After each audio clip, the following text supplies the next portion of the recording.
Awesome. We're all set. Well, thank you, Heather and Nicole.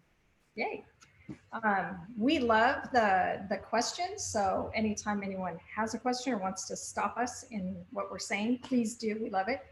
The first question might be, what are we doing and why do we have this little company here in San Anselmo, and what is it? And so, you want to say what we are and what we do? Yeah, sure. So we design plastic-free, zero-waste school and office supplies. Our business started out as kind of like a distributor for schools, and we would stock the whole classrooms or the whole school, working with teachers to stock their classrooms for a shared school supplies approach. We hosted these events at the end of the year called locker cleanouts, and what we were finding is that students at the end of the year, they're ready to go home for summer, so they're dumping the contents of their backpack basically into the trash, and it's a pretty significant amount of waste. So when students are in control of all of that inventory, a lot of it gets wasted. So when teachers are in charge, there's less waste. But because of the pandemic, we had to pivot to away from stocking schools, and we pivoted to direct to person. We don't like the word consumer. We don't use it. Yeah, so direct to person now is what I just made that up. I just made that up. Yeah, that was good. Yeah, that was good. So we started, she was talking about, we used to purchase and resell the zero waste school supply things we could find online. And we've gravitated to now designing and producing almost all of our own supplies to be more in control of it and to design better products. So to jump back, the whole reason we do this is the tens of thousands of tons of school supply waste that comes out from the back to school shopping lists every year. So kids, I'm sure you're familiar, get a long back to school shopping list, and primarily what's on it is plastic and vinyl. And that's the custom at the end of the school year, is just to throw it away. It's cheap, it's from Target or Staples, and you can just get it again. And kids are terrible inventory management people. That's just not their skill set to want to take it all home and clean it up and polish it and get it ready for next year. So so this process of these back to school shopping lists is creating waste that's permanent, all of it forever. We're at the point where the amount of plastic created every year outweighs all of humanity. It's here forever. We've got about 800 pounds of plastic entering the ocean every second. We're breathing it. We are eating it, we're drinking it. It's in the soil where we grow our food. It's the chemicals from plastics are in our children's bloodstreams before they're born.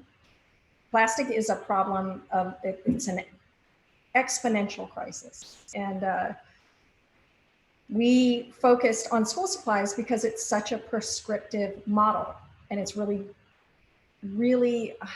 it's almost criminal in my view to know these things and continue to send kids out to buy all of this stuff in the name of their education. So that's why we obsess over school supplies. It's kids, it's prescriptive, and the problem is off the rails.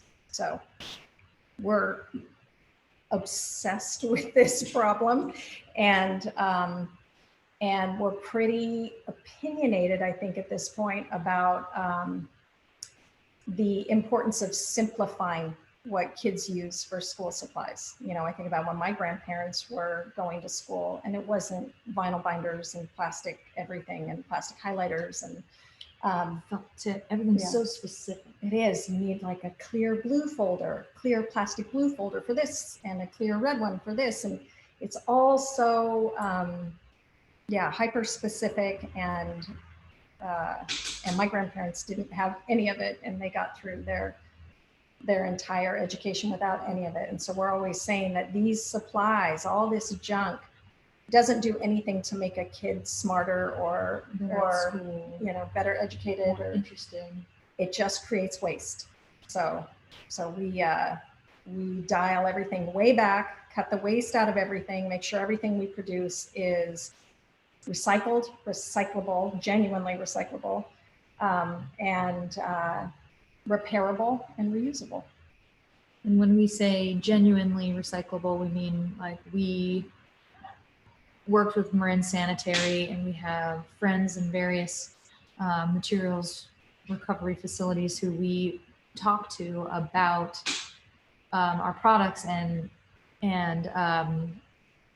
these, what happens at the end of life with plastic. I mean, we would never produce anything that was plastic, but that's where we learned that recycling is a complete joke. Yeah, and we also will never produce anything that isn't 100% authentically recyclable. Yeah. It just will never happen. Binders being riveted, meaning that they're permanently affixed mixed materials. So even if you had a cardboard binder that was riveted to the mechanisms, it's still mixed materials waste. It's still going to landfill. Sometimes people will say, well, it's I have an example of one. It's a natural material. So even if it's in landfill, it's going to compost, or at least it's better than if it were vinyl. No, it's not. Anything that goes into a landfill is there forever. You know, a landfill is an anaerobic environment. So you've just got trash on top of trash on top of trash.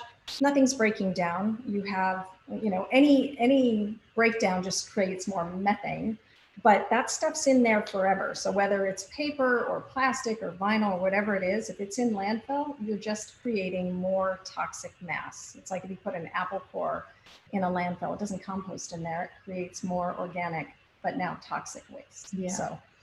So that's why none of our stuff will ever is landfill bound. We'll find another way. So that's why we do what we do. We've done a lot of locker cleanouts between San Francisco and Marin over the years, and it's all the same stuff. It's everything that's on a back to school shopping list. Is what it is. But it's full cases of, full pencil cases with all the hyper specific. You need a dozen fine tip markers and a dozen chisel tip and highlighters and red pens. It's all in there, and they just throw it away. So it's not about training everybody in the world to be really good at taking care of plastic things. It's stopping making it, because there is no controlling. Once plastic's out there, it's out of control. Once it's made. The minute it's made, it's creating pollution. Yeah. That's why we always say plastic doesn't cause pollution. Plastic is pollution from the get-go. The chemicals, the byproducts, the extraction process, all the way to disposal. And we say that plastic takes prisoners. And so, you have these spiral bound student planners that students are just issued this planner. And it's a vinyl cover and it's a spiral bound binding. And that can't be recycled. None of that paper can be recycled unless you physically rip it out. And are you going to have millions and millions of people? That's the whole point. People will say that, out? like, oh, well, I take the paper out of I take the paper out of my spiral bound, so it's okay. Not really, because it's like you're one person, but there are millions and millions and millions of them made. So it's you're encouraging the production of that product. So we're not here to like sell our things, but just as an example of what it is we did about the spiral bound planners. And this came out of, we were at White Hill, and we were wheeling stacks as high as we are of spiral bound student planners to the dumpsters on the last day of school, because there's no other place for them. And so when you start to see these dumpsters fill up, and then you're thinking this is happening everywhere. So we designed one ourselves. Then we worked with Marin Recycling to make sure ours would be just as soon as the student's done with it, and they can put it in a recycling bin, and it's 100% recyclable. It has value to Marin Recycling. So ours is, we designed it so that it's dated. I can't see what you can see. It's dated, and there's 5 subject rows there, and they can plan out their stuff 2 weeks at a time. And there's a story about why it is the way it is, what this means and why it's designed the way it is. And we have a number of interns and students who work here, high school students and college students, and their feedback about it is really great, being able to plan 2 weeks at a time. And so that's nice. We have product testers working here all the time. So that's just an example of one product that we designed to change. Yeah. I just wanted to add that we designed things to be extremely minimalist, because all of these spaces for like time zones and languages and goals and it just takes up paper space. And yeah. We do have a question in the chat that I'd like to check out here. Just ripped the page out of my son's unused planner at Redwood to toss it. Yeah, it's great. I didn't like it. You get blisters on your hands if you do enough of them. We did that at a middle school in San Francisco. We sat in the hall and we're like, we'll just take all the paper out. After about like 50 of them, we're like, we're not doing this anymore. This is ridiculous. So that's the realization when you see it all together and you're seeing how much one school is throwing away.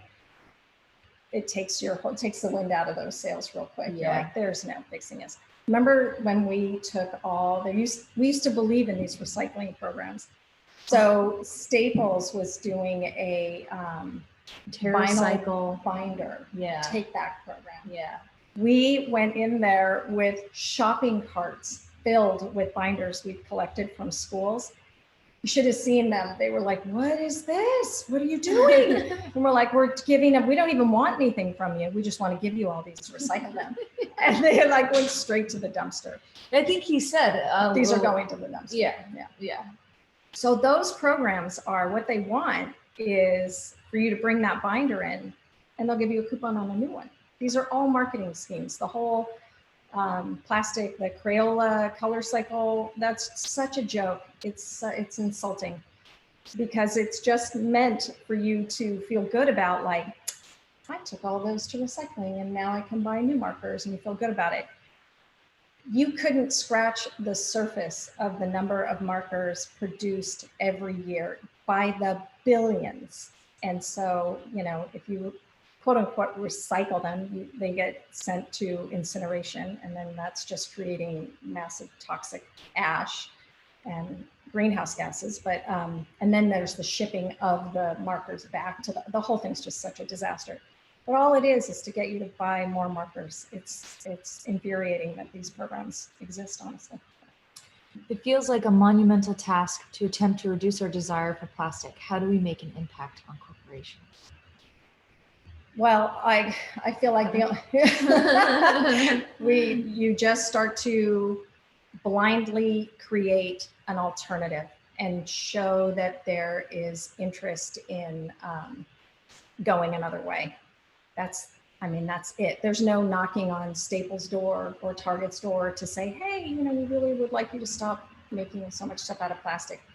These companies like ours, these grassroots kind of, you know, fighting for change companies, have to claw their way through the entrepreneurial journey to show there's interest in this and people want it. And I think, you know, we've been doing this for a number of years, and I'd been doing it as a volunteer for my kids when they went to school at Cascade Canyon.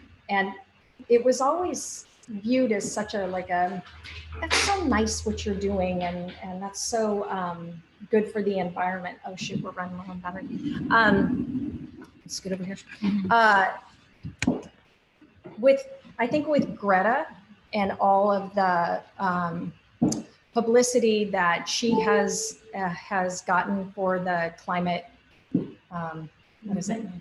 climate movement, but it's interesting to me that it's been shifted kind of from climate change to climate crisis, but I think she has done so much to change the whole conversation. Why are you laughing? Climate collapse. Climate collapse. Yeah, I was thinking. I think she's done so much to change the narrative and make all of this more normal. So I think companies like ours are seeing a real shift. When it used to be all of our customers were like a bunch of do-gooders like ourselves, or, you know, tree huggers or something. Now, huge change. It's people that were resistant years ago saying, well, you know, is it going to be more expensive, or it can't be more expensive than Staples or no one's going to like your company. That's not even a conversation anymore. No one talks about price now, not with I think what we're facing with what's in the news every day. We are fire hosing you with conversation, but I want to follow up on saying we are very aware of and sensitive to price. And I think we get a lot of schools and people coming to us saying, we want to change. Our school wants to be sustainable now. We want to do everything, recycle and whatever. The first thing we say is don't buy anything. Step one is take stock of what you have, use up what you have, dispose of it properly, and start to be really thoughtful moving forward about what you actually need, and let go of the idea that you need a bunch of stuff. You need a few tools, and that's it. So, the waste coming out of schools is because of the school supply list. They don't need all that stuff. It's ridiculous. Telling them to go buy. Yeah, go buy a bunch of garbage. If no more pens were made, if we Ever. stopped making pens, I think we'd have enough pens for the end of time. For the end of time, they're everywhere. Yeah. We all have drawers of pens at home. That's one of the things we say the best. Just go home and organize what you have, or go into your classroom and help your teacher organize what you have. Every classroom we've ever been in has so much stuff in it already. Probably none of the students even need to buy anything that year. So we're not about, it's not a one for one. We wouldn't have people switch out of the old typical back to school shopping list and come here and try and buy all of that stuff, or go online and try and buy that. It's a mindset shift to letting go of thinking we need so much junk to go to school. So that was just my follow-up on price. Mm-hmm. We always like the idea of a student store. Oh, like yeah. A student store, they don't have to buy anything, or maybe it goes to a program or whatever, but have all of the students like empty your junk drawer. Let me see how many pens you have. Sharpen those pencils, sort it all by color, reuse all of the things that you can, and then move forward with purpose. We had created student store-like areas in the school just from what we pulled out of dumpsters. It was unbelievable. We sat at White Hill late at night, sharpening pencils and putting them all in cups. And it was beautiful. Everything looked great from the stuff we pulled from the dumpsters. But that's, one of the posts I had done that, for Instagram was, why do my kids treat their belongings like garbage? It's like, because it's garbage, because it's cheap, it's plastic, it's disposable, and we've all been conditioned to not really care about that stuff. So when we're giving them, when that's what they're handling, they treat it like garbage. Yeah. So. One of our favorite conversations to have with students is about the paint on pencils and how the paint on pencils is plastic. And one of our favorite teachers from Marin Primary does like a weekly or monthly question called a Fermi math problem. And I'm getting too into the weeds here, but it's basically a mathematical question that you can't really answer with a number. So like, how many drops of paint is on a pencil, and then when you're shaving that pencil, sharpening that pencil, how many microplastics are being made now? It's just a fun little tidbit I'd like to share. It is, but it relates to, because people may wonder, how do plastic school supplies relate to the plastic pollution crisis? Very much, just sharpening a pencil is creating microplastics we can never clean up. I have so many pictures, and I actually, get my tech person here so we can do a screen share. When I lived in San Anselmo, I did a blog that was, oh, look at that. I just wanted to show Yeah. Well, sorry. So as you can see, this is a marker that had been run over. That's from Memorial Park. I just snapped that picture. It was on the ground at Memorial Park of a Sharpie that had been run over. But when I lived in San Anselmo and I was becoming aware of the plastic pollution problem, I would walk my dogs and I started to pick up all the plastic I would see on my box because I got, I was obsessed over the understanding that everything washing down the storm drains was going into the creek and was going out to the bay. Can you screen share the, that one? Yeah. It's on that one. And I think, so it's also here in our little shop, it's at the, it's like Got it. Got it. so I don't know if anyone can see that, but this is just 1 hour of walking around San Anselmo. Each picture is just what I would find on the ground.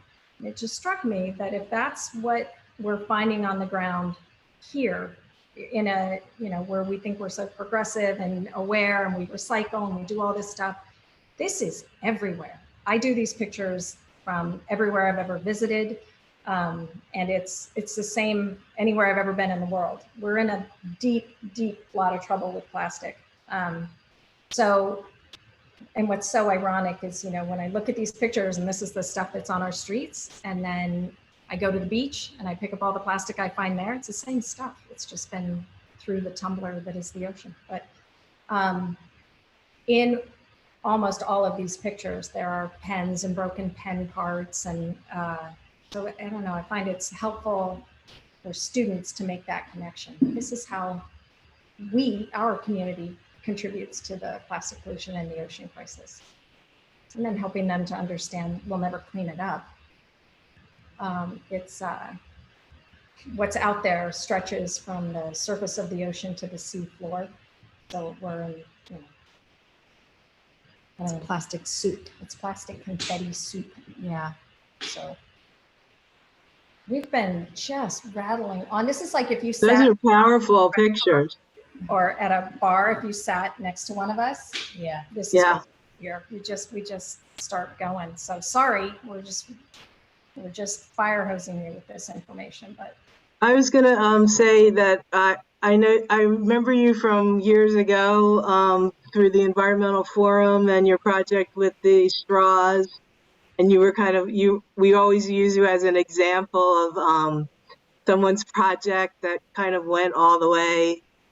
And I had heard that you went back to San Francisco, and then I didn't know that you came back to San Anselmo, so I was glad to see that you're back here working. So welcome back to San Anselmo. And yeah, that was a fun project with the students. And I think what it shows is the most important thing I think to come out of that is the power that students have to affect change. Because prior to getting involved with the students, and that was partially through the Environmental Forum of Marin, which I highly recommend anyone going through that program. It's really educational and fun. But I went around to restaurants like a 40-some-year-old mom or whatever I was at the time, and was saying, hey, really got to get away from plastic straws. And I got nowhere. Like no one cared what I had to say. And then I did the project with the students, and these high school students went to all the same restaurants I went to. And those restaurants, with the exception of one, switched that day. They said, that's it. I remember it was at Valenti here on San Anselmo Avenue. They walked out and gave the student all of the plastic straws they had in the restaurant and said, we're done. We're done as of today. I thought, well, that's not how you answer me, like invisible mom. But the students, you can't look at a young person who is the person inheriting this problem. This is really compounding in their lifetime, and say, no, it doesn't matter, or paper straws cost too much, or my customers like plastic straws. You just can't do it. So kids are they're the answer. I kind of see them as also a bit of a Trojan horse. Like they walk in and they unpack all the information, and it changes a lot. So I love employing students to help make change happen. I have a question. What's it? What about compostable plastics? The worst. They're worse than dumb regular plastic. But I'm assuming everybody knows that, but that's that kind of stuff. It's like the marker recycling programs. It's infuriating because it compounds an already nightmare problem. And it doesn't behave any different in a marine environment. It's plastic. Doesn't matter if you make it from corn or oil or whatever you're doing. It's in fact, want to know why I think it's worse? Why? Because you're growing a crop, you're using pesticide, you're irrigating it, and you're turning it into plastic, and you're combining it. So these compostable plastics, what's in there is all the plasticizers and everything they have to do to make it a certain color and a certain softness, and then those chemicals, endocrine disrupting dumb chemicals that we're supposed to put it in our soil. Yeah, it's so maddening. Yep, horrible. Thanks for asking. Yeah, no problem. To answer the question, are paper straws recyclable? I would say no. Unless you haven't used them, but even still, like the little straw is going to drop through the machinery. But yes, paper straws. I mean, we don't love putting anything man-made into compost. I've become a compost purist over the years. The more we've learned about the chemicals used in all of these like replacement products or man-made foodware and all that kind of stuff, the more I feel like, and because of people like Martin and all the people at Recology, they all wish this stuff had never come onto the scene. If they could undo it, they would, because it's a mess. It's a big toxic mess. Yeah, and we're full of sunshine tonight. That's true. A question about beeswax crayons that we didn't answer. Are those recyclable? I suppose we melted them down and But you should just, why are you melting them down? Maybe it's like it's a nub if you crack one or something. I'd be curious. I mean, I don't want to be a real weirdo about it, but like, what colors it? What makes it color? What makes it red? Yeah, we'd like to know that. I'd like to know that. Turnips. We get this question a lot about this phone. These are our, it's made by Stabilo. Where are we? It's a German. Could you maybe stop sharing the screen? We can see it, the picture, your picture. We can see your beautiful faces a little easier. You can pull up the website and just show it better there. Yeah. There we go. We get that question a lot about these, and this is what we use in place of dry erase board markers. They're super cool. They write on dry erase, and you just use a damp cloth to wipe them off. But probably one of the most frequent questions we get is, can I compost it? And our answer is, I wouldn't. I don't know what's in it, and I think it's just, you just put it in the trash. But that doesn't have fumes like a if you chemicalized to leave off of them, so they never dry out. They last for ages. One of these would last a teacher at the full year. You don't have to sharpen them very often. Yeah, they're super cool. I love them. If you're using them on a whiteboard. If you're using them to color on paper, you go through it faster. Yeah. Paper's more porous and has more traction, so it draws out more of the color. Yes. But they're super cool because you can draw on windows, which is fun for kids. And you can draw on paper and then use a wet paintbrush, and you can make watercolors. It's just a water soluble marker, but I wouldn't put it in compost. No. It's not like soil vitamins. No. And the more we learn about soil and how fantastic that is and how complicated it is, I think we should just keep all the junk out of it. Yeah. And let soil be soil. So as a mom of young kids, you said coloring on the windows. Can you wipe that off, or is that like forever on the window? Forever, but they're your kids and you love them, so it's fine. No, it wipes right off with a damp. Okay, good to water. It comes right off, but it's so fun, like for tic-tac-toe or for drawing snowflakes on the window, or playing. I say hangman, but I also understand. I've been told that's inappropriate now. It's guess the word. Yeah, hangman is something else. I don't know what the name is, but you know the game where you're guessing all the letters. It's fun to do. Yeah. Thank you. Yeah. Totally off topic. Yeah. It's not really off topic because it's that's about our presentation. I just wanted to touch on why our company is named Wisdom. Did we go over this already? I don't think we did.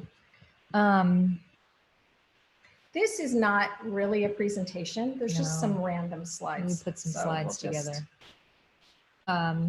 So our logo is an albatross. It's not a seagull.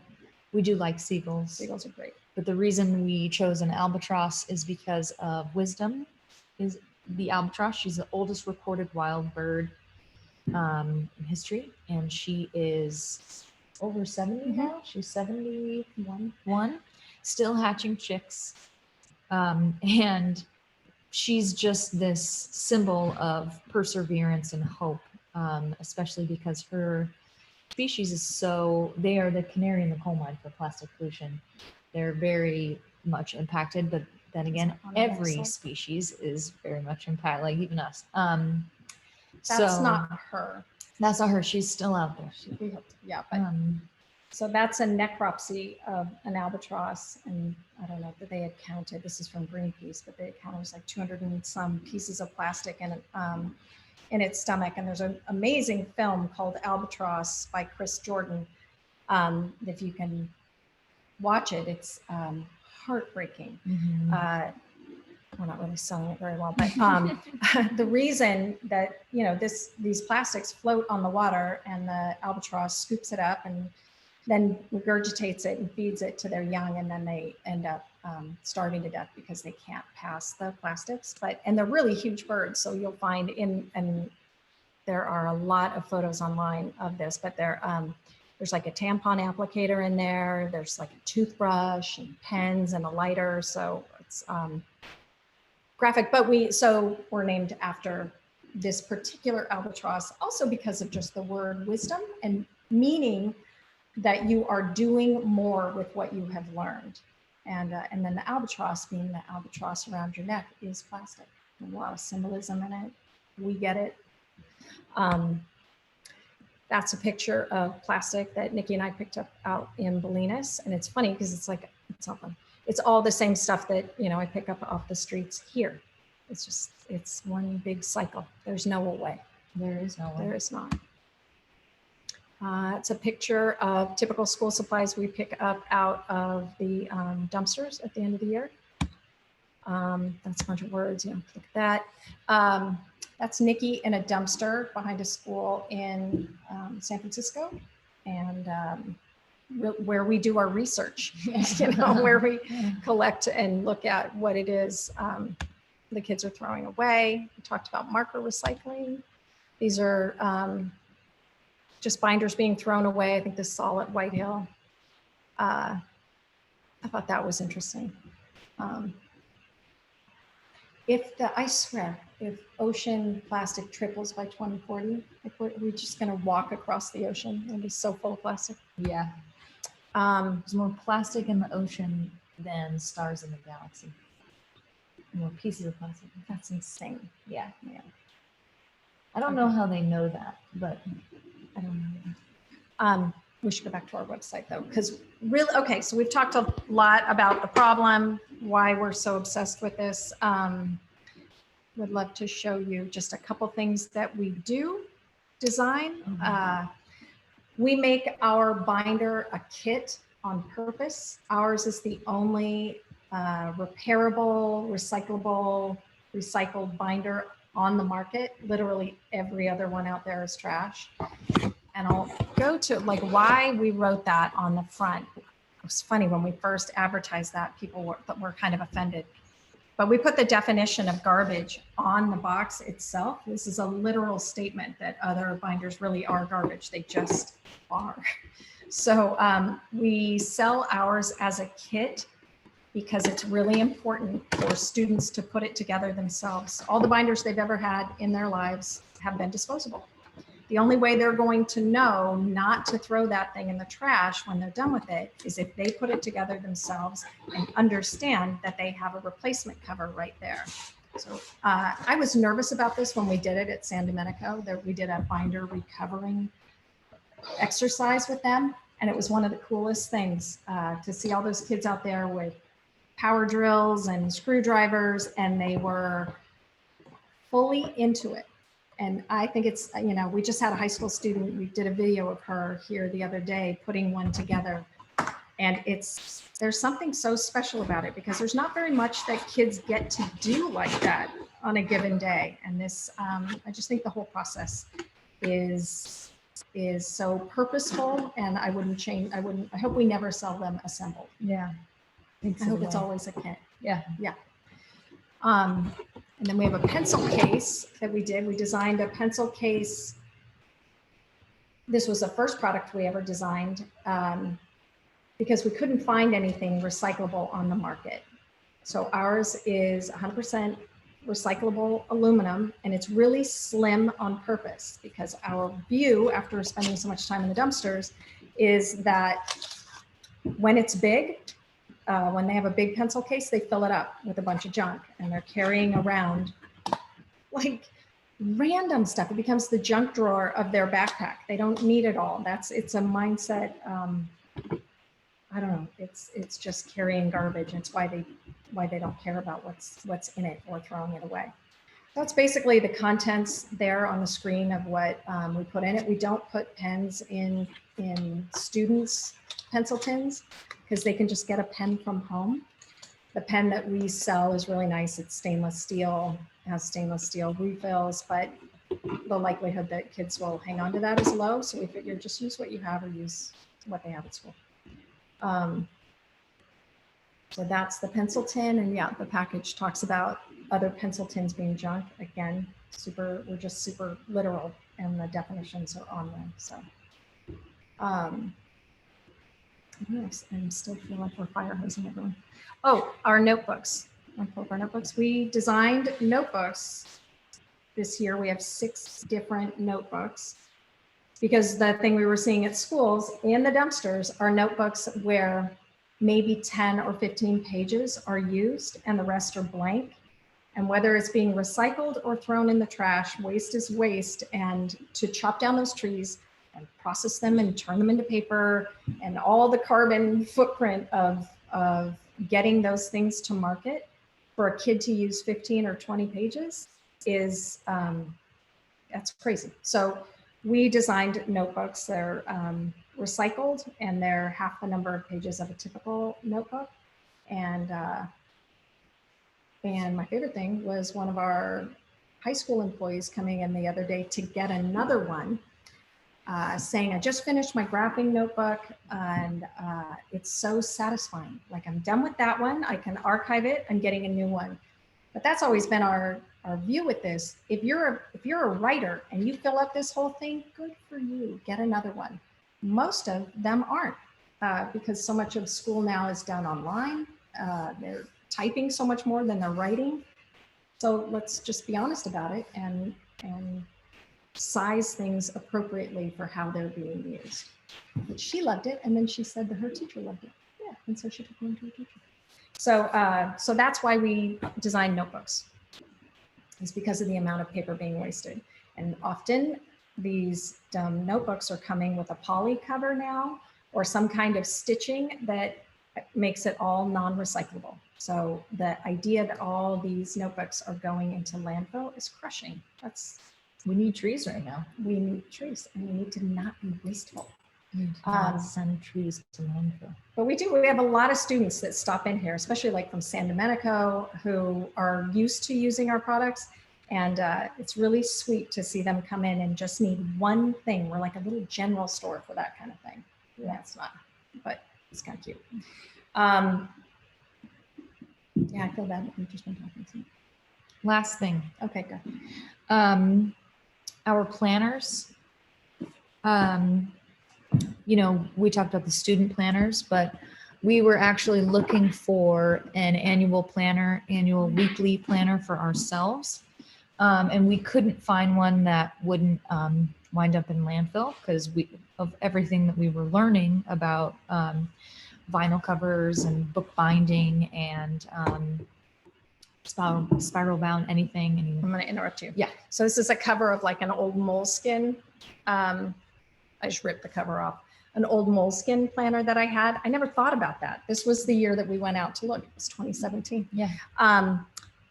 And we were talking to Marin Recycling about these kinds of things, and they were showing, so they ripped it open. So this is like this soft kind of faux leather cover that covers cardboard inside, and it's got an elastic band on here somewhere. So all of the, I mean, they make millions and millions and millions. This is all landfill. That's so stunning. And then that just sits in a landfill for the rest of time. Yeah. It's so gross. Nuts So we already. could not find a single planner that wasn't going to become landfill. Yeah. I don't know if any of you guys know Kim Scheibler? Yeah. From Marin Recycling. But we brought her this big stack of planners, all different kinds. And she's just like going through landfill, landfill, landfill, landfill, landfill. And then she looked at ours and she was like, we can recycle that. There we go. Yeah, we did it. So this is the first year that we're offering 4 different options for colors. Actually, I'll just go to the product. So you can, here in the dark. yeah. I don't even know if you can see me right now. Let's go to here. All right.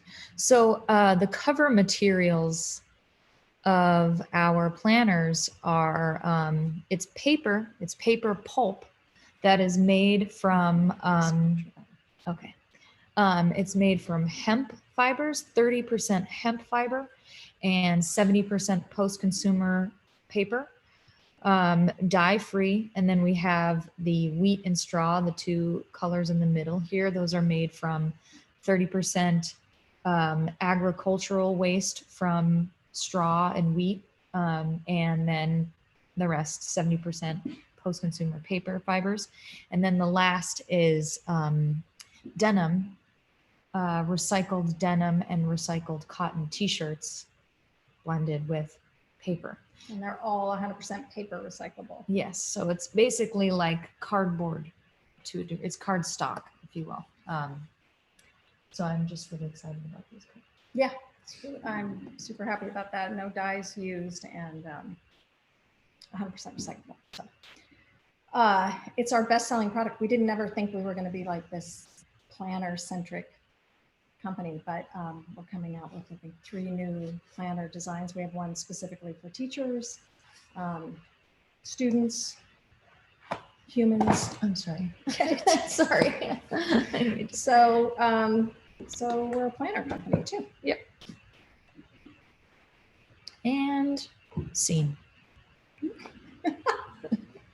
I'm going to open the floor to questions once I figure out. Chloroformed everyone Yeah, everyone's with like, oh. plastic meme news. I can't figure out how to end the screen share. So if you scroll up, something should pop down that says that, and there's a red button that will say stop share.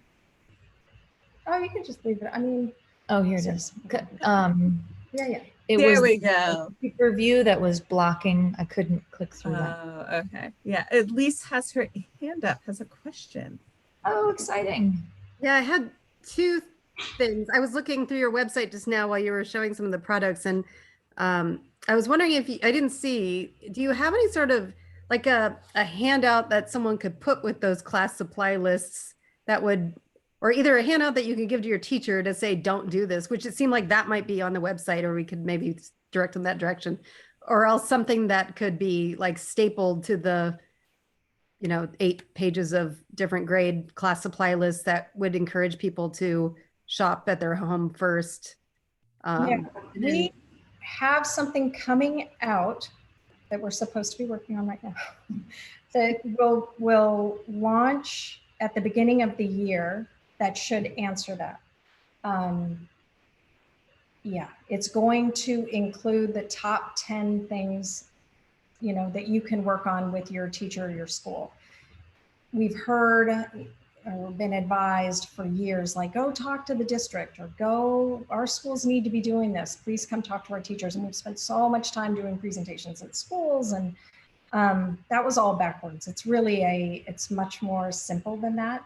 So this list of 10 things that will come in a long accordion folded paper that a student can give to their teacher. And it comes included in our new school supply kit. And yeah, I'm trying to tell too much, but that will be addressed after the holidays to try and make it a simple entryway for schools. That's great. Now, my second question was, Wrong all along. could you customize, like, could you get the pencil case with like a St. Pat's logo on it? Is there? We're a ways away from being able to personalize those things. We did find out, though, that we can probably, depending on volume that each school would need, personalize the student planners with a logo for the school. But the pencil tins, we're such a small company. We had to order 15,000 of those at one time. And it's like, this is it. It's us and like half of one other person doing this right now. So we're a ways away from some of the bigger customization. Yeah, I just feel like everything up to now, we've been doing it the hardest way we possibly could. And now we're trying to really scale back and make it accessible to the most people. So we're trying to simplify. We were trying to complicate everything in the beginning. Yeah. You should have seen what we did for San Domenico. That was absurd. Yeah. We bent over backwards just to prove this could work. And but it wasn't scalable. So now we're trying to do things in a way that can scale. And we've experienced a growth spurt that has definitely brought into focus very quickly. We can't keep doing the things the way we have been doing them, and that we need to change. Like, we're at about a 500% growth over last year. And so it's like, we're just trying to keep the wheels on the bus here, and find the way forward that simplifies things. We've got to stop complicating things. Yeah. I probably didn't even answer that.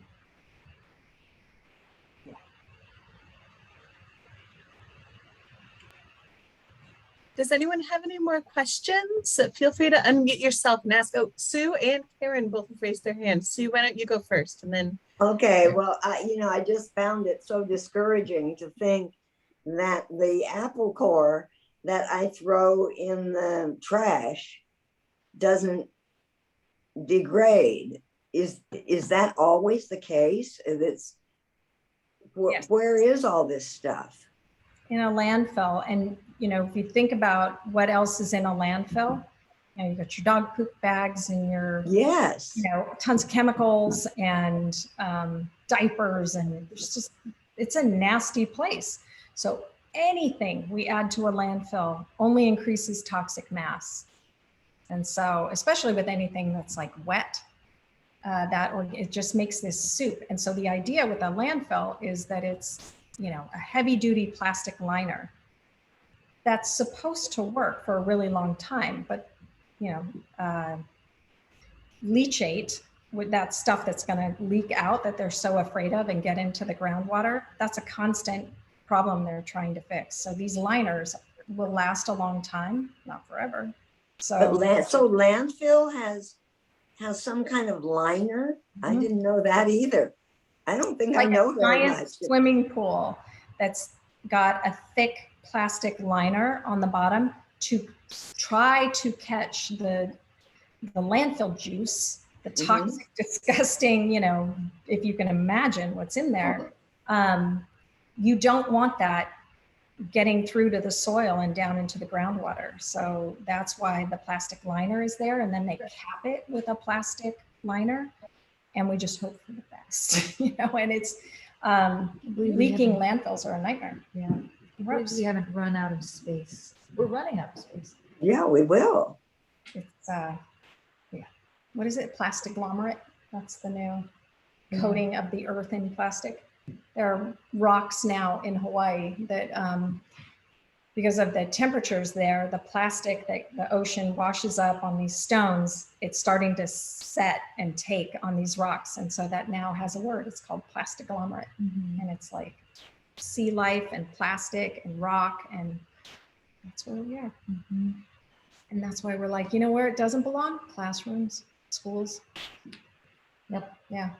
I don't think any kid should get out of school not knowing you know? It's Yeah. more important than memorizing like the capitals. Totally. This is way It more is way important. more Yeah, you're right. You can always look up the capitals, can't you? Yeah. Google that one. But this stuff, it's critical that they know. And every student we've had pass through here and what they learn, they're like, how did I not know this?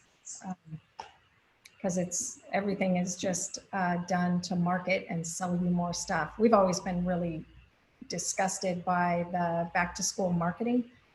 So we see these ads for Target and Staples and stuff, and these kids are so jacked up to go shopping, to go back to school. It's like there's balloons and they're jumping and they're so excited, and it's like an event. That is such marketing manipulation. There's school supplies. Can you imagine, Sue, like your grandparents, like it's school supplies, right? Like it's get some pencils and some paper and go to class. Well, even our generation, my generation, we didn't go big shopping and buy a bunch of plastic stuff. I mean, you had a notebook and a pencil and a pen. Yep. That was it. That was it. It's maybe a ruler. And really, you know, one of my favorite possessions, I have my grandfather's ruler, just a wooden old Westcott ruler. Yes. It's like one of my favorite things like 90 some years old.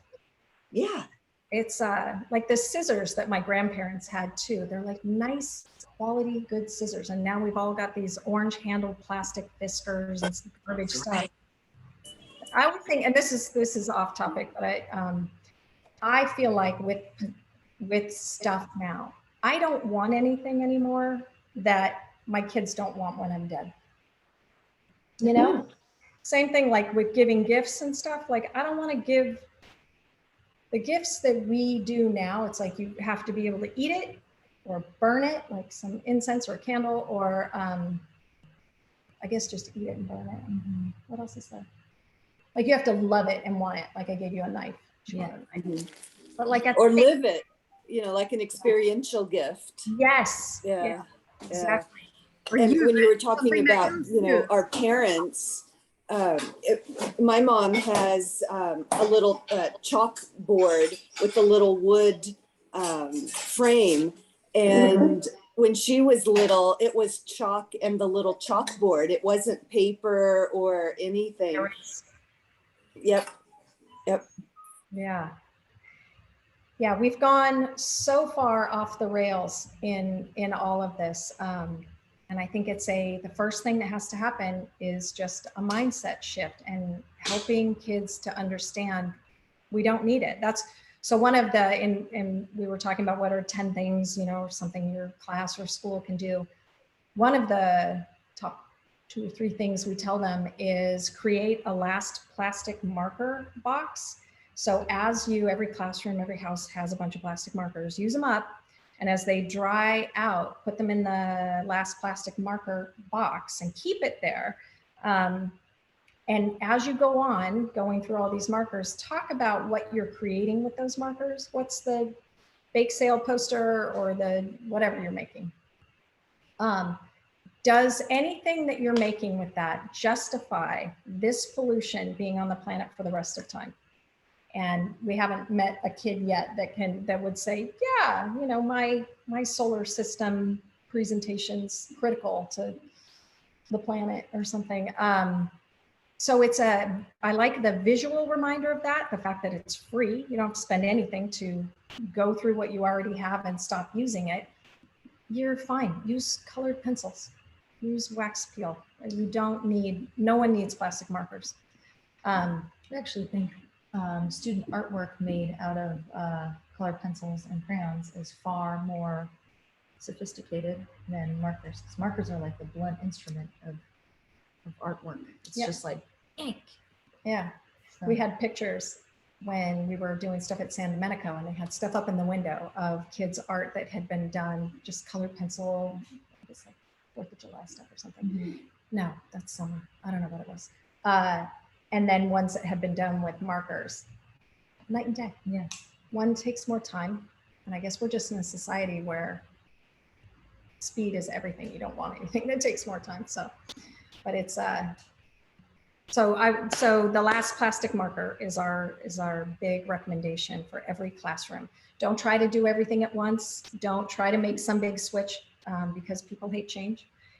Teachers hate it. And parents it unnerves everyone. If you come in, you're like, we're going to be sustainable now. You're just going to meet so much resistance. One project, start with the plastic marker project, and it all starts to make sense. And also, if you need a binder, definitely do our binder because it's so good. It's just been such a good experience watching kids put these together because they get it. I think Karen had a question. Karen, did you still have a question? Yesterday I was watching, there's like that new Paul Hawken regeneration. I don't know if you've heard about that. I saw him speak yesterday on a webinar, and it's just so interesting because he says that in the word, regeneration, that all these consumer items and things that we're buying are actually degenerative instead of regenerative. And I really like the idea. I don't know how you guys found a paper manufacturer to recycle these materials, and that it's, that there's more in the kind of recycling and getting it back in some kind of, I don't know. But I was very inspired by that. And I just liked a lot of things you were saying about, how you got those, like that was gene material, and the fiber. Company.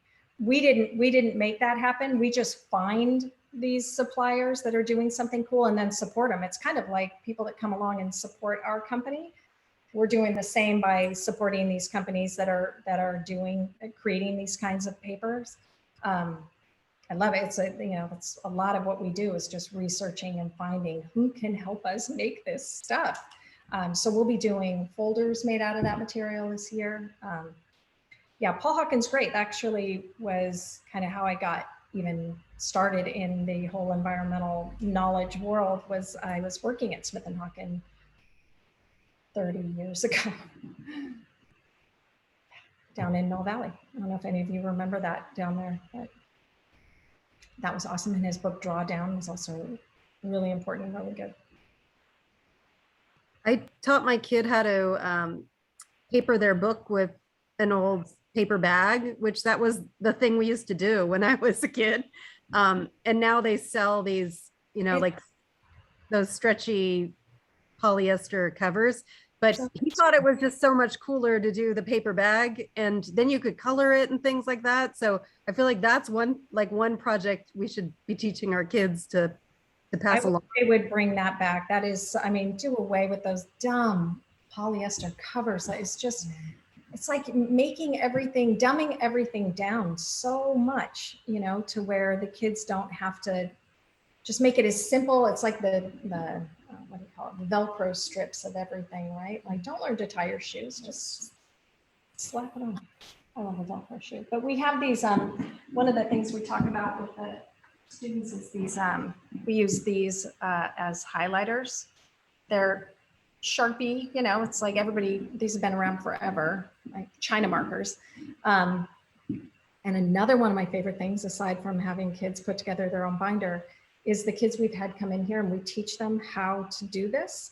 And they always mess it up. It's all, it takes a little while to learn how to do it. But I tell them, you learn to tie your shoes, you got it. Like, you'll just take a second. And that's what I feel like we just don't have enough of anymore. It's like everybody's in such a rush, that, I don't know, it's all about speed, but not about quality. And these kids, when they figure out how to do this and they're telling their mom or dad, like, this is so cool, I just think that's what it's about. That's really cool. When a kid, because I don't know, all this stuff, just take a cap off the plastic kind, dumb. But I swear it makes it the most rewarding when you get a kid in here and they slowly learn to unravel. I feel like that's probably the slowest, calmest thing you've done all day. Yeah. Is just learning to do that.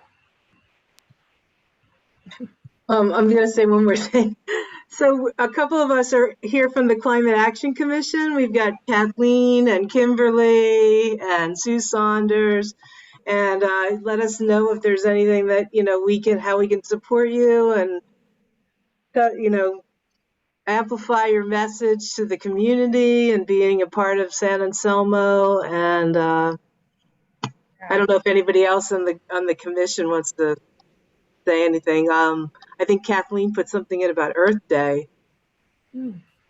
Yeah, we're considering some kind of an Earth Day 2022 event for San Anselmo.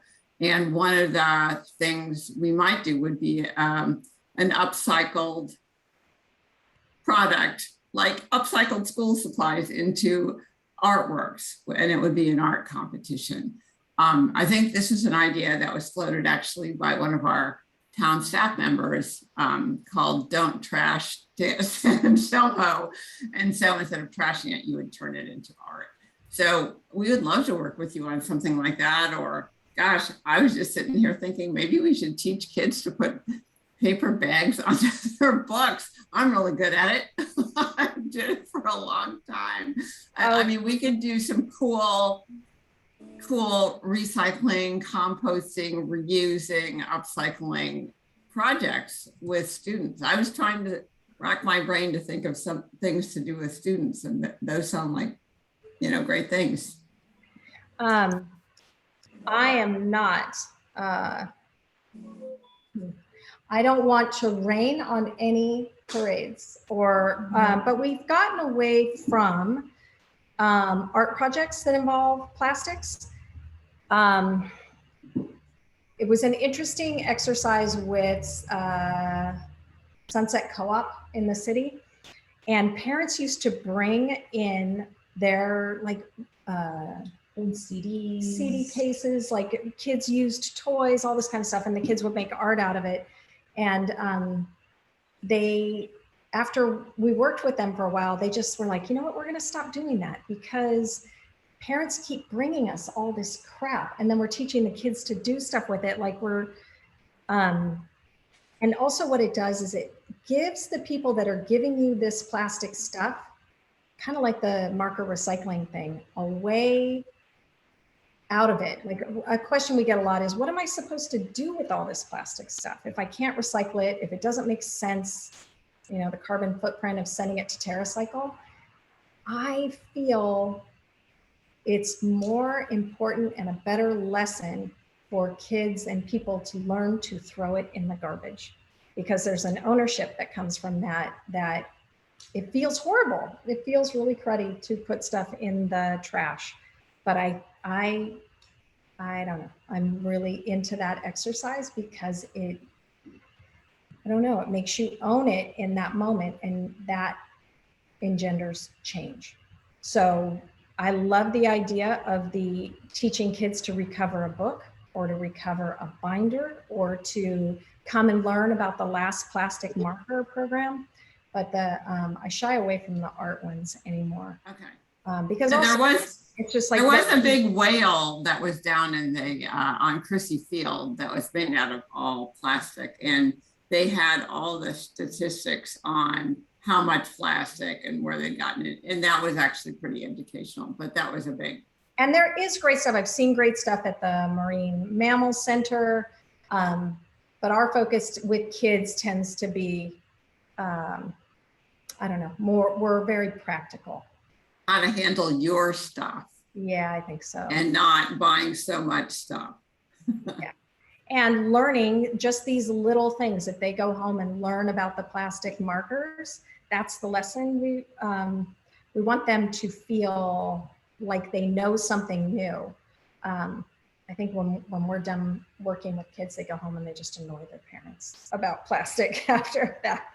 Did you know this is never going away? All of this stuff is here forever. And they're awesome little messengers to their parents, you know, in ways that we can't be. Kind of the same thing with the plastic straws in San Anselmo. No one wants to hear it from us, but when you're hearing it from your kid, you know. Like, it does sound like you have some products that require construction. I mean, those might be other cool things to do with kids. Yeah, no, I would love that. I love those hands-on informative things with kids. Yeah, yeah. Those are binders? I'm just making notes.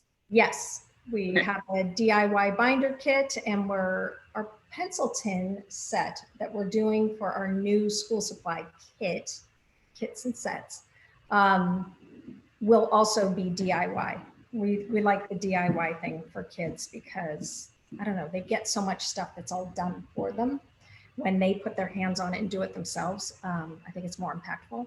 But there's a liner that we have for the pencil tins, and this came out of the pencil tins that we were doing at San Domenico. The teachers said that all the rattling of the pens and pencils inside the tins was making them nuts, because they would have 20 kids in a classroom all rattling their pencil tins. So we started lining them with wool, and then we started working with fiber shed and sourced wool that comes from sheep that graze Northern California lands to help prevent fire.